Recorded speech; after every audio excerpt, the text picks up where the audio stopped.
Salut à tous, c'est TheFullAce. On se retrouve pour une vidéo sur les interfaces graphiques Python et on utilise toujours Tkinter. Donc aujourd'hui on va essayer de faire autre chose, enfin non, on va toujours faire du Tkinter mais on va avoir une autre facette de Tkinter qui sont les canvas. Et les canvas, ça permet de faire plein d'autres choses que le Tkinter pur, si je peux dire. Ça vous permet par exemple de faire de la géométrie, enfin vous pouvez faire des traits, des rectangles, des cercles. Et du coup vous pouvez faire pas mal de choses. Notamment des petits jeux ou alors voilà, pas mal de choses.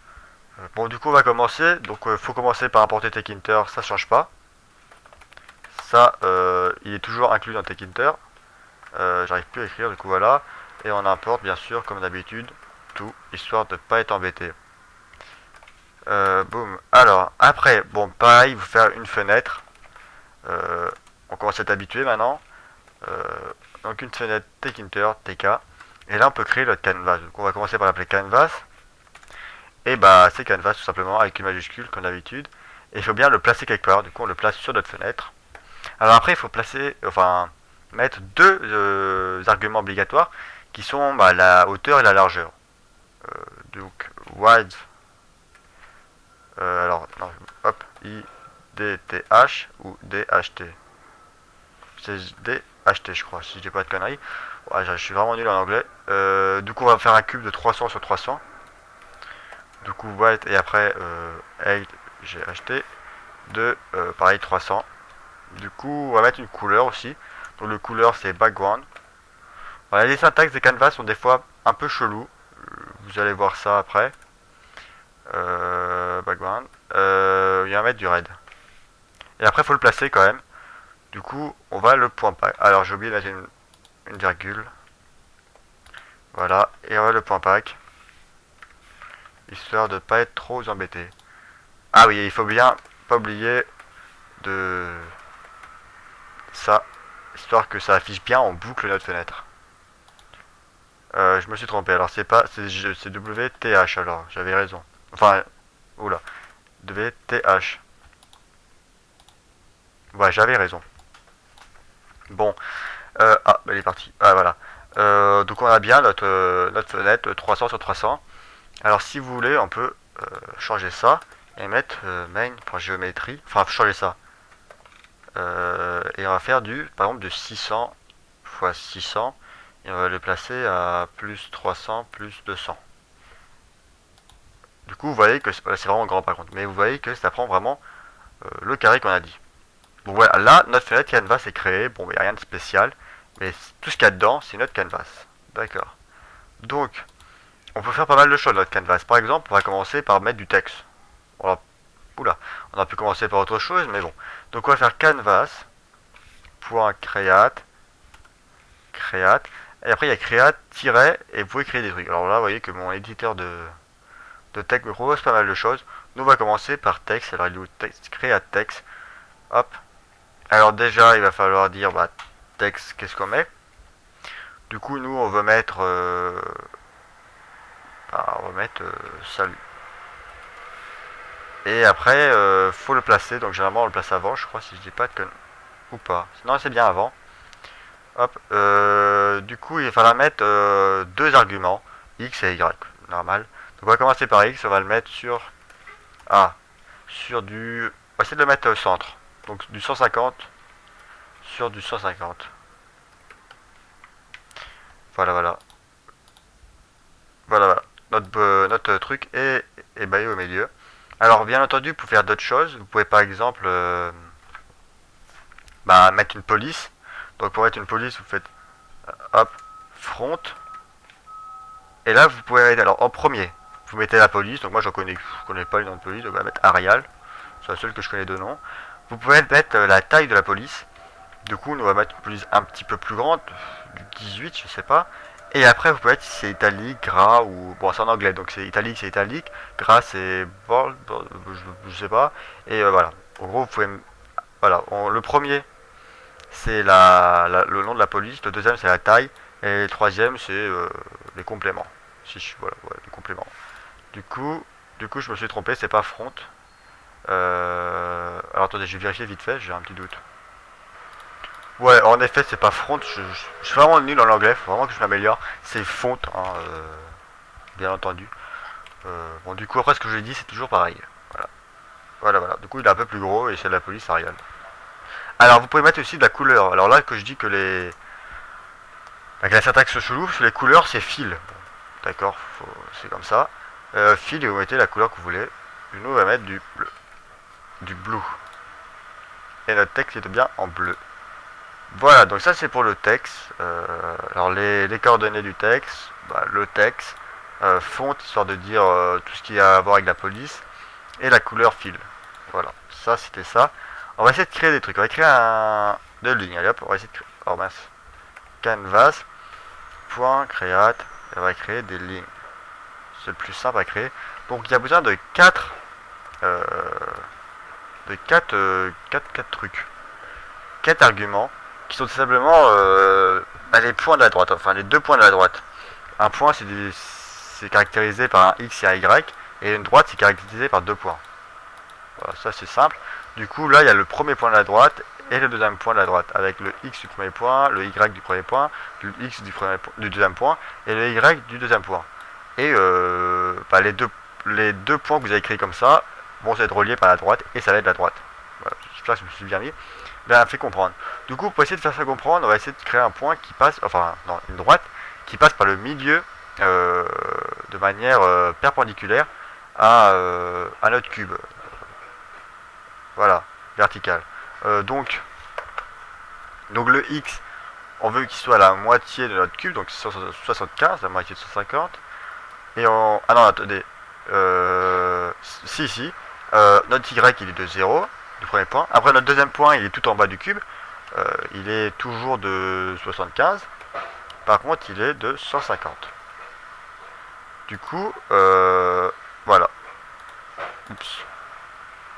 Pas de 150 parce qu'il fait 300 mon cube. Je suis un peu con. Donc de 300.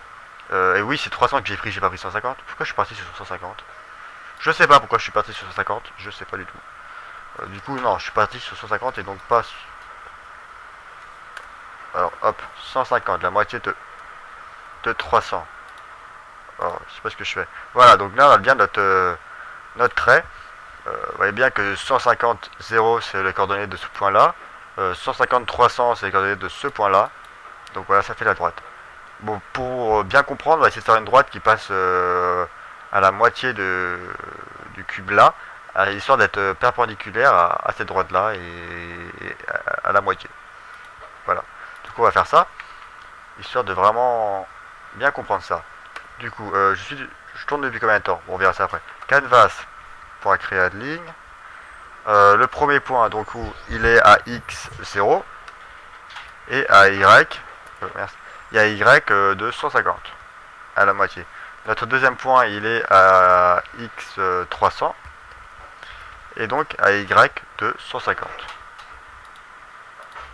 Voilà, nickel, on a une droite perpendiculaire à notre haute droite et qui passe à sa moitié. Voilà. Du coup, on a donc bien 4 cubes tous égaux. Donc voilà, enfin un carré plutôt. Voilà. Autre chose que j'ai montré avant, c'est qu'on peut modifier les coordonnées d'un de nos canvas après. Ce qu'on peut pas faire avec dans une fenêtre Tkinter normalement. Si on veut modifier par exemple les coordonnées d'un bouton, bah, on doit détruire le bouton et le recréer. Ou alors, ouais, si, on doit le détruire et le recréer. Pareil pour un label, pareil pour tout. Là, non, on peut les modifier directement en tapant canvas.chords. Donc là, on met le nom de notre... attendez. Attendez. Attendez, petite pause. D'accord. Donc ouais, donc si on veut modifier par contre notre coordonnée, il faut bien... vous voyez que là, on n'a pas donné de nom à notre texte et à tout ça. Du coup ça marche très bien sans donner de nom. Si on veut pas les retoucher après, ça marche très bien. Comme ça, notre programme ne s'alourdit pas de plein de variables. Mais si on veut y toucher après, enfin il faut les travaux dehors, c'est chiant. Si on veut y toucher, bah il faut bien qu'ils aient un nom. Du coup, nous, on veut toucher par exemple au texte. Du coup, on va donner un nom à notre texte. On va l'appeler texte est égal. Hop, voilà. Du coup, voilà, pour modifier les coordonnées, il faut bien qu'on assigne notre truc à une variable. Du coup, texte, oula, texte. Et après, bah, on modifie les coordonnées tout simplement. Du coup, si par exemple, je sais pas, on va pas le mettre au milieu, là, on va le mettre dans le premier cube. Dans le premier cube, on va mettre à 75, je pense qu'il sera à peu près dans le premier cube. On va vérifier ça vite fait. Boum. Alors, est-ce qu'il est vraiment dans le premier... Ah merde, non, oh, mais je suis bête. Alors, attendez, c'est pas ça que je voulais modifier, moi, c'était ça, voilà. 60... Eh, oh. 75, pas de 1, merci. Et 75, voilà. Du coup, ouais, il est bien là où on voulait. On veut par exemple le mettre dans le deuxième cube. Voilà. Euh, et on peut changer son texte aussi, bien entendu. Du coup, là, on va mettre cube 1. Donc là, on va mettre texte. Alors, les coordonnées, on veut qu'ils soient maintenant. Alors, ça serait à 225, si je dis pas de conneries. Et à toujours. Attendez, oui, c'est ça. Et à toujours 75.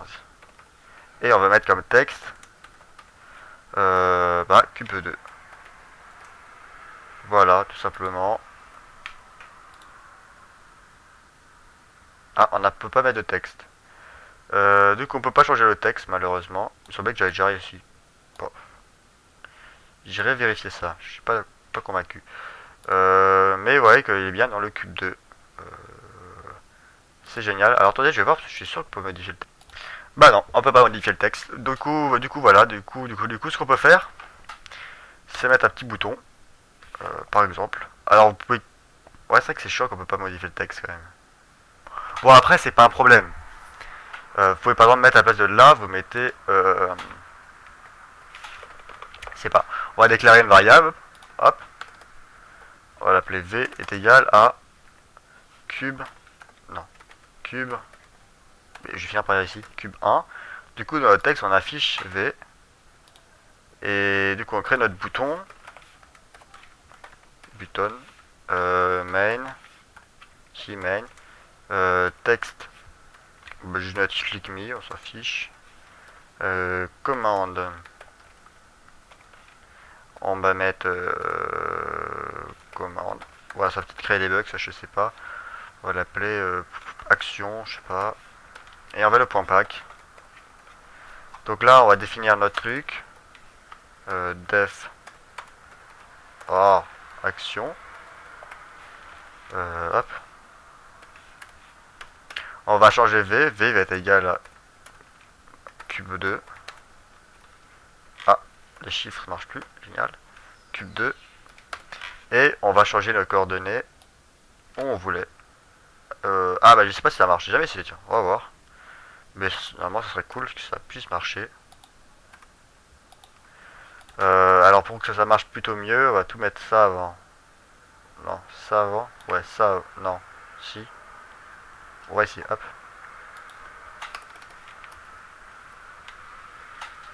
Voilà, du coup, qu'est-ce que ça doit X il a lui. D'accord, bon. Alors, cube 1. Cube 1. Bon, bah ça. Bon, bah voilà, vous voyez bien vu que on peut quand même modifier les trucs. Alors pour le texte, malheureusement, bah, ça marche moyen apparemment. Je pensais que comme ça on aurait pu faire quelque chose. Mais apparemment non. Ah du coup, tant pis. Bon voilà, c'est ce que je voulais vous montrer, d'écrire des lignes et tout ça et tout ça. Voilà, ça marche plus. Oui, bah, c'est vrai que oui, c'est normal que ça marche plus. Voilà, plus cube. Du coup voilà. Bah, pas grand chose à dire. Avec Canvas, vous pouvez créer plein de choses. Je vais essayer de vous faire quelques autres vidéos dessus. Malgré que pour moi-même, je vois pas trop l'utilité. Après, il y en a, hein, mais actuellement, moi, j'en ai pas besoin de ça.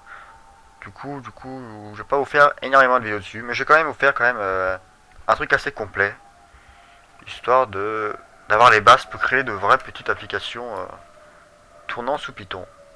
Voilà, voilà, c'était The Foulaise et moi je vous dis à la prochaine.